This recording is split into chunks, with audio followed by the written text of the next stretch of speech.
So I just woke up. I was up until 3 a.m. parting my hair, and I still have a crooked middle part. But that's neither here nor there. I decided to try this new hair combination and new hair. This is the Janet collection pre-stretched hair, and I'll show you guys like a picture of the pack later. But this is a combo of 4 and number 30. So it's like, I want to say caramel cone, cinnamon spice, brown sugar, and maple kind of thing going on. And yeah, I feel like it's gonna be a nice little fall spice color. I'm going to Cabo, so hopefully I have a vlog, even though I owe you guys a Bali vlog, a Tulum vlog, a Cancun vlog, a St. Thomas vlog. It's just been a lot going on. But yeah, so I want to get started. I didn't do as small sections as I normally do, just because I feel like my hair lasts the same amount of time, whether it's big, whether it's like small or tiny or a medium. It's just, let's get into it. So this is what I'm working with so far. I feel like the parts look a little large. Oh, these look very large on camera. Ooh. Well, this one's big because I have like some issues with my edges, but I started like making the sections a little smaller. So this is 5 braids and this is gonna be 5, and I think I'm just gonna alternate the last 4 rows up here in like 5 to 6 braids as well. So I'll probably do another row of 5 on each side, and then I'll do 6 straight down the middle so that it looks like more uniform and even and not so large. I feel like this is what makes it look even bigger. But so far I like the color. It's interesting. I feel like I need to add a little bit more of the color 30, but so far it is what it is. I didn't even get to the back of my head. So now I want to show you guys how I blend the hair. So this is the brown bundle. This is number 4. And this feels like bundles, like it's very soft. But the number 30 is a little ratty, feels a little crappy. This is the number 30. And so I'm just gonna mix them together to get the color that I have in now. I'm probably gonna add in a little bit more 30 just to brighten it up a little bit. So how can I show you guys this? So I'm gonna get up so I can show you guys what I am doing. All right, so this is the hair, and okay, this is a perfect angle. All right, so what I do is I start separating. So you wanna break up the big chunks first. That gives you more wiggle room to play with the hair and also to get out those large knots like you just saw. Okay.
Like, I look a little ratchet. Look a little ratchet. I'm unsure of how I feel about it. No, we're gonna go with it.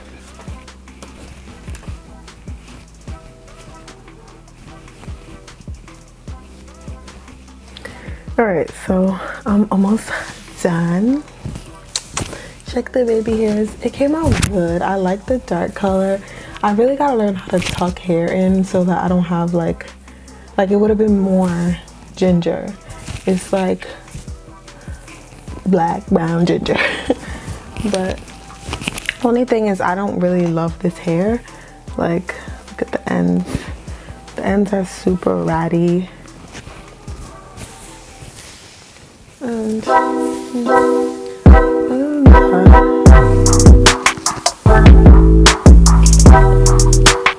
this hair is to my waist, and it gets like, look at this.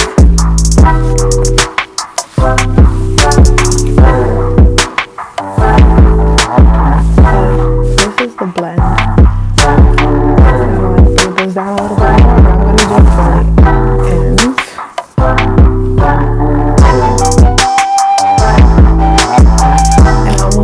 Hair. I just want to show you what I'm doing not to buy. So this is the hair that I use. It's the Janet Collection Essentials Pre-Stretched Allegedly. But I don't know if this hair was like matting up just really hard. I'm going to show you how much hair shedded off just from me trying to like blend. 10 out of 10 do not recommend this hair. This is all the hair that came out from me trying to like blend the hair, braid knots that came inside when I was braiding the knots. Some of the hair had to grow out because it's too tangled. There's a mess. I'm going to continue and come back, and I'm going to show you guys how to do like 2 in the front. To do like a tutorial kind of video. These are my parts. Let me show you the back of my head.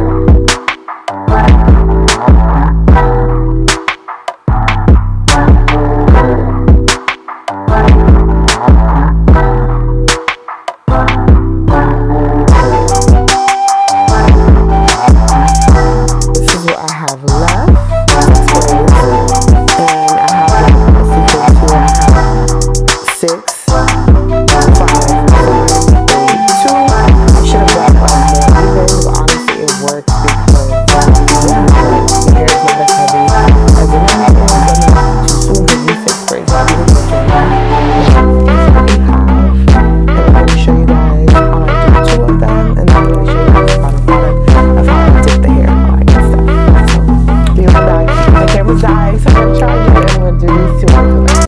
I slowed this part down a little just so that you guys could see how I actually go about doing the knotless braids. This is a process that I had to research myself, and I just had to kind of figure out a way that worked best for me, because if you guys are not new here, you know that I don't know how to cornrow. I'm not the best at like attaching hair, but the knotless braids just hit every time, okay? This is something that I've just gotten good at over time. I still don't know how to tuck the hair in, but when I learned that, y'all will be the first that I share it with.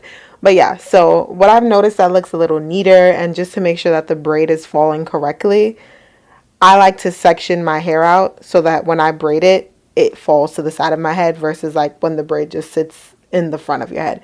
I don't know if you can like think of a visual, think of like when you braid your hair and it's sticking off to one side versus like just laying flat. So this is how I get it to lay flat and just look a lot neater and still have that like flat root appearance, which we want when it comes to knotless braids. You want it to be as flat as possible because they're supposed to look natural. So I braid my hair, well, I part my hair into 3 sections, and then I start braiding down. I usually like to braid down 2 to 3 times just to make sure that the root is secure. I don't like to use too much edge control here because that causes frizz. Don't say that I didn't tell you. Using too much edge control causes frizz, and yeah, we don't like that. So I go ahead and I add the first piece of hair, and the way I do it is I tuck it under my index and my thumb. So I'm basically holding it in place, and I've attached it to the middle piece of hair, and the leftmost piece, or the right. You guys see it. Don't want to talk too much here. Then what I'm doing is I'm locking it in place. So I braid once. Then I bring that middle piece out. This is the part where we didn't add hair yet. So when I get to this part, I attach the hair in the same way. So this piece of hair is usually a little thinner just because I want to keep the braid at a low density. So I take it and I tuck it in between my index and thumb on the bottom side. And then you see I attach it to the middle hair. And then the other piece of hair is on the right side. My right, probably your left. But then I start braiding down just as I normally would. And I want to focus on just like making sure the hair is locked into place and that everything looks, you know, like it's together. And you want to pull like your fingers through the hair so it doesn't get knotted at the ends. That becomes a big problem when it comes to dipping the ends, making sure that the hair is even and just neat overall. And I want to make sure that I'm braiding it tight enough where it's not getting lumpy, but it is like being kept in place. And sometimes I do start over, so just be aware. Then I start braiding down. Then when I get to like my desired area, I start adding a little bit more hair. If I notice that my hair is running out or the braiding hair is thinning out, I want it to remain the same density throughout until we get to the ends where it starts to thin out. And I have about 3 videos on this at this point. So if this one's a little unclear, feel free to watch one of my other braiding videos where I walk through the whole knotless braid process as well as the regular braid process. And I will link those above as well as down below. And I'll put the whole playlist. Y'all gonna learn to braid today, okay? Y'all gonna learn just like I learned and save some money. But yeah, so what I'm trying to do here is a little tucking to make sure that the ends of my hair are not sticking out. Sometimes I will add in a bit of edge control just to keep everything aligned. And I also push down the braid so it doesn't get lumpy. And then I just keep adding until I get to my desired length. And that's it. You know how to braid. One thing that I also like to do is add in some more colored pieces in the front of my head, especially when I'm doing a blend. You want the color to frame your face, you know, you want it to look nice and cute, and you want everyone to know what colors you have in your hair. So I like to take some more colored pieces than I probably would have used in the back and just use them to frame my face. Like, put some more color in there. If I'm using 613, I'll throw in an extra 613 strand and just make sure that the color is really showing through and I'm getting the true color blend that I really love. And if you go back and look at my Beyonce Blonde hair braiding video, you'll see that I have a lot more blonde in the front than I do in the back. But for the most part, it's usually uniform. But you got to put some extra pieces in the front. You want to have a little color, okay?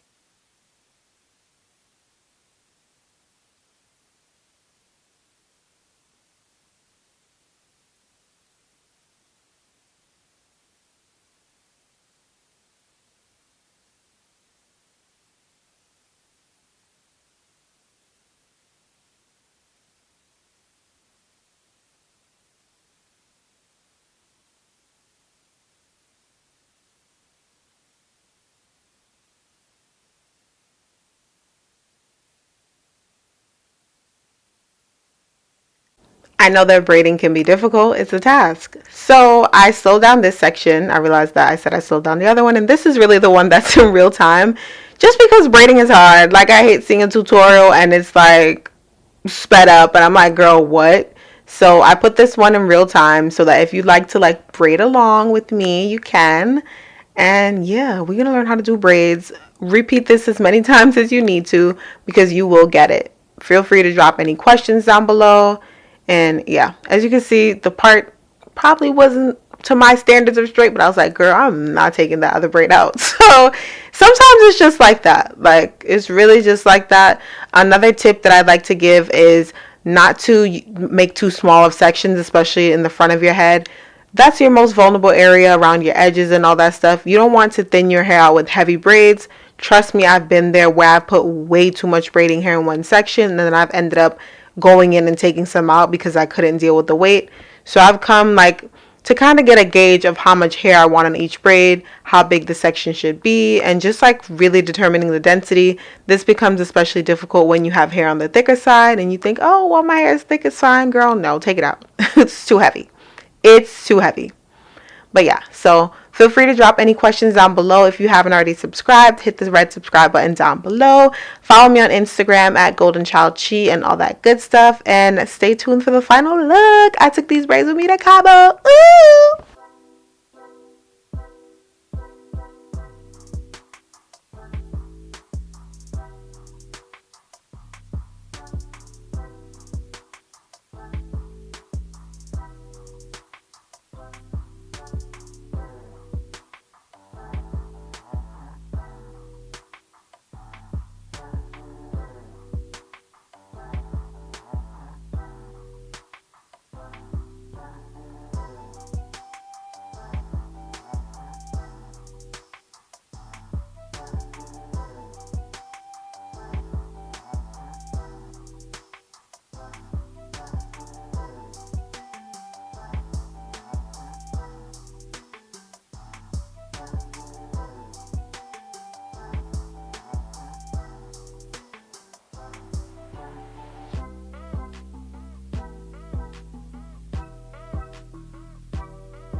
Alright, so today we have Swim from ASOS. I love it because it like snatches the waist and it's super high cut and it just makes you look good. The cover up is from, fuck you. Cover up is from Icon Swim.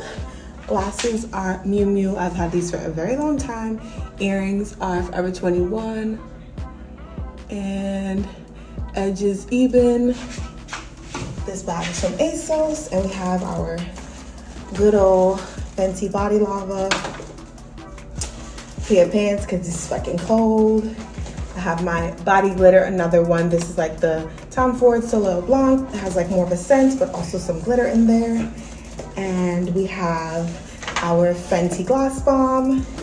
And of course, we have some sunscreen. Gotta go.